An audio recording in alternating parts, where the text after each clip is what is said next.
Disrespect has a quiet way of staying with you, not in loud confrontations, but in small moments you carry longer than you want to.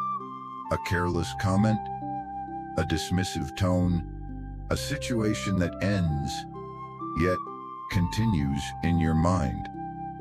What makes these moments heavy isn't just what happened, it's the sense that your dignity was lightly brushed aside, as if it didn't matter. Stoicism doesn't teach you how to strike back, it doesn't offer clever replies or emotional armor.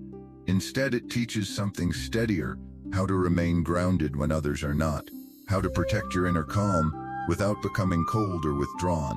In the next few minutes, we'll explore practical Stoic strategies for dealing with rude and disrespectful people, not by controlling them, but by strengthening your response, your boundaries, and your sense of self.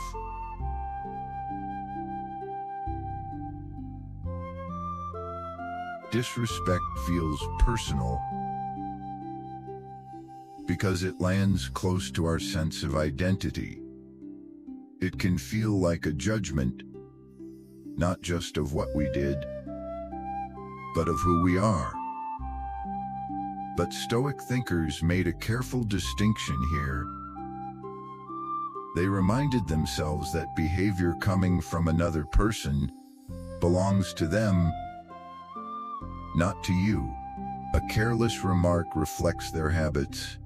A dismissive tone reveals their state of mind. Impatience often says more about inner unrest than about your worth. This doesn't excuse poor behavior, it simply places responsibility where it belongs. When you stop treating disrespect as a verdict, it begins to lose its weight. You no longer have to carry it forward into the rest of your day. The moment still happened, but it no longer defines you. That shift alone can bring a surprising amount of calm. One of the most grounding Stoic ideas is also one of the hardest to accept. You do not control how other people behave. You don't control their tone. You don't control their manners. You don't control whether they choose respect or carelessness. Trying to manage these things quietly drains energy. It pulls your attention outward and keeps the moment alive longer than it deserves. Stoicism asks a different question, not how do I change them, but what here is actually mine to manage. Your response, your interpretation, your boundaries. When you place your effort there, something shifts. The situation becomes smaller, clearer, more manageable.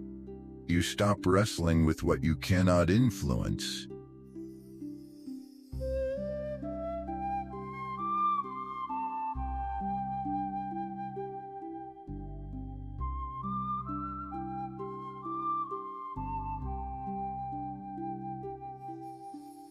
And begin strengthening what you can.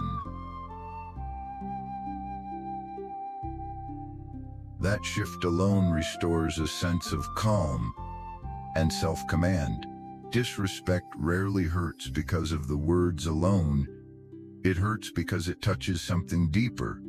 It challenges our sense of dignity, the quiet expectation that we will be treated with basic regard. When that expectation feels threatened, the mind reacts quickly, sometimes with anger, sometimes with silence that hardens into resentment, sometimes by replaying the moment long after it has passed. The Stoics did not deny this reaction, they observed it. They understood that the first emotional surge is natural, but not authoritative. An emotion can appear without needing to be obeyed. It can be noticed, acknowledged, and allowed to pass. That brief pause, the space between what happens and what you do next, is where composure begins. In that space, you regain choice. And with choice comes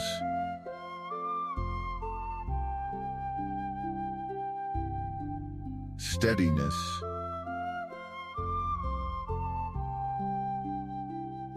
clarity, and self-respect. Before responding to disrespect, the Stoics practiced reframing, not to excuse behavior, but to see it clearly, without distortion. Instead of asking, "Why would they treat me this way?"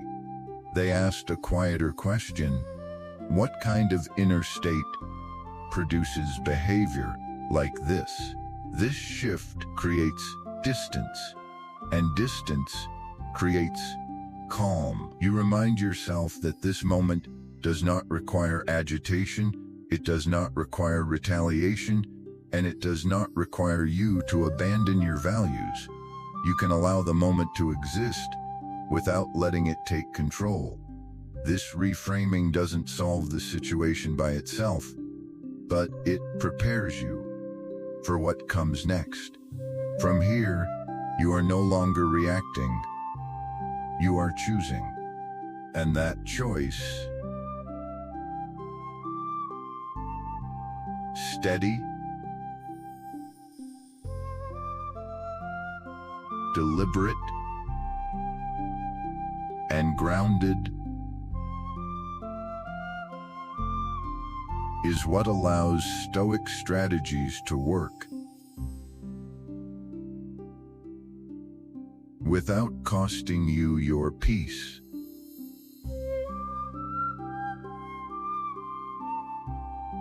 When disrespect happens, the first Stoic strategy is not a response, it is a pause, not an awkward silence, not hesitation, but a deliberate break between stimulus and action. Marcus Aurelius warned that most harm comes not from events, but from our judgment of them, formed too quickly. So instead of reacting, you pause just long enough to feel your breath return to your body. In that pause, something important happens. Your nervous system stands down, your words slow, your face softens. You are no longer being pulled into their emotional state. This moment of stillness is not weakness, it is command. Because the person who controls the tempo controls the interaction. By refusing to rush, you quietly reclaim authority without raising your voice and without lowering your dignity. After the pause, the Stoic response is simple. You speak less, not because you have nothing to say, but because you refuse to waste words on chaos. Disrespect invites over explaining, defending, correcting. That is the trap. The Stoic chooses clarity instead. Short sentences, neutral tone, no emotional excess. You are not trying to win the exchange, you are setting a boundary. A calm statement like, "I don't find that productive," or "Let's keep this respectful," does not escalate, it concludes. Notice what happens when you do this. The energy drops, the power struggle dissolves, because the person who needs fewer words is the person least controlled by the moment. You remain present, they are left reacting. The final Stoic strategy in the moment is knowing when the exchange is no longer worth your attention. Not every disrespect deserves a response. Some deserve an exit. Epictetus reminded his students that we are disturbed not by people, but by the value we assign to their behavior. When someone continues to provoke, repeat, justify, or escalate, you are not obligated to stay. Disengaging is not surrender, it is discernment. You end the conversation calmly, you change the subject, you physically remove yourself. By doing so, You deny disrespect its reward, your emotional energy. And here is the quiet truth. Nothing unsettles a disrespectful person more than realizing they no longer matter in the moment. You keep your composure, they keep their noise.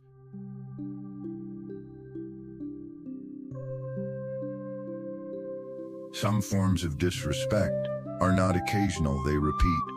A colleague who speaks over you, a relative who dismisses you, a person who tests your limits because you've been patient before. Stoicism does not ask you to tolerate patterns that erode your dignity. It asks you to see them clearly. Marcus Aurelius wrote that we should not be surprised when people act according to their nature. The mistake is expecting them to change without changing how you engage.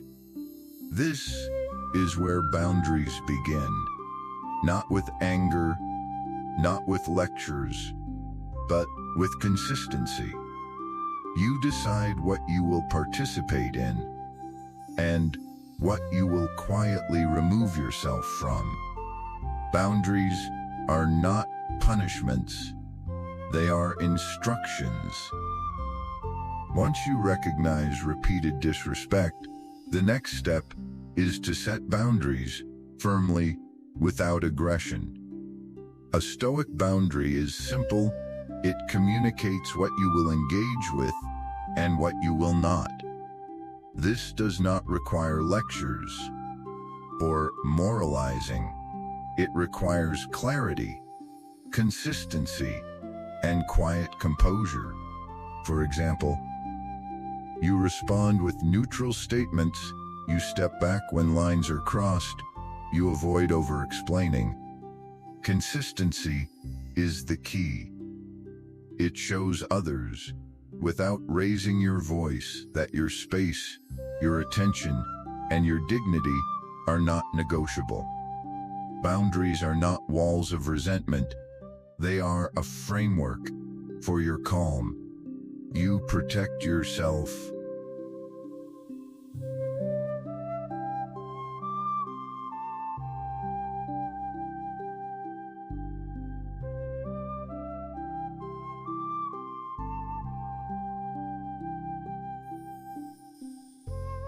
Without creating conflict, and over time,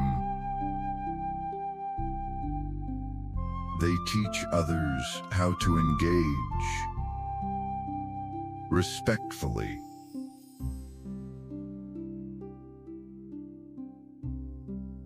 Even after you've paused, spoken less, and set boundaries, moments of disrespect can linger in your mind.